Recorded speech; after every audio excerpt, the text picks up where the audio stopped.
have Derek show you this.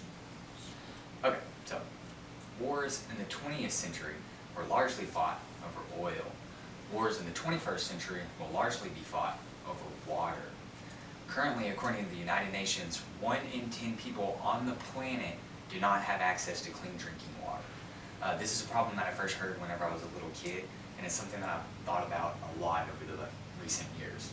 So first I'm going to tell you about the current facts of water shortage for the globe. Then I'm going to tell you about the current facts of water shortage in the U.S. and why we are going to have a water shortage in the U.S. So let's start off. First, the current facts for water shortage in the whole entire world are, right now we have 17 different countries who face extremely high water stress. You can see that they are comprised mostly in Northern Africa, the Middle East, and Central Asia. In places like Cape Town, South Africa, which has a population of 1.4 million people, they ran out of water in 2018. They actually ran to a day zero whenever they would not have water.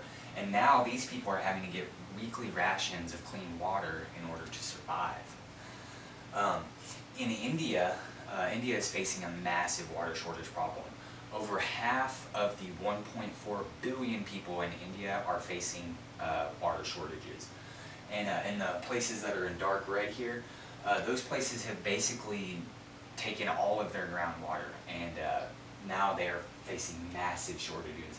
We have thousands of Indians dying every day due to not having clean drinking water. Now I'm going to tell you a little bit about the U.S. and its water usage. Here is a map showing the current water usage for 2015. And you can see that states like California, Texas, New York, and Florida use the most water because they have the most people there. So continuing on, I want to talk about where does most of our water go here in the United States. Most of it goes to agriculture, used to grow things like food, grow livestock, things of that nature. 70% of it goes to that. About 25% goes to us for personal use. That's for showers, clean our clothes, things like that. And the rest of it goes to industry to manufacture goods. So most of our water is being used to grow things. And where does most of our water come from? Well, most of our water comes from underground aquifers that took millions of years to fill up. And we are pumping billions of gallons of water out of these aquifers, and they have no chance of recovering. So here's a map of the current U.S. groundwater depletion. And you can see that in the western part of Kansas, where we have a lot of farmland, their wells are running dry. They have completely pumped all the water out of their aquifers, and there's no more water that's being pumped back into these aquifers. So where are these farmers going to get their water? Short answer is they're not. So, and along with the reduced groundwater, we have a massive drought that is happening in the U.S. This is actually a 20-year-long drought that they're just now calling a mega drought. But this has been going on for 20 years. The areas in red, basically the water has left these areas and it's not coming back.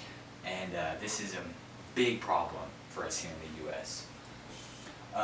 Here's a picture of Lake Mead, and you can see that in 1984, the lake was still relatively full. Here in 2020, it's empty, and millions of people on the western part of the United States get their water from Lake Mead, and that is slowly declining.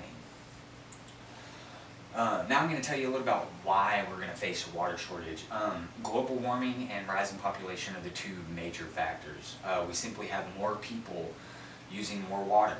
And along with global warming, we have less snow accumulating on mountaintops, and that snow would melt and it would fill our reservoirs. Well, now that snow is not accumulating up on top of those mountaintops, and so we don't have water being ran off into our streams, and so that's why you see Lake Mead being as low as it is.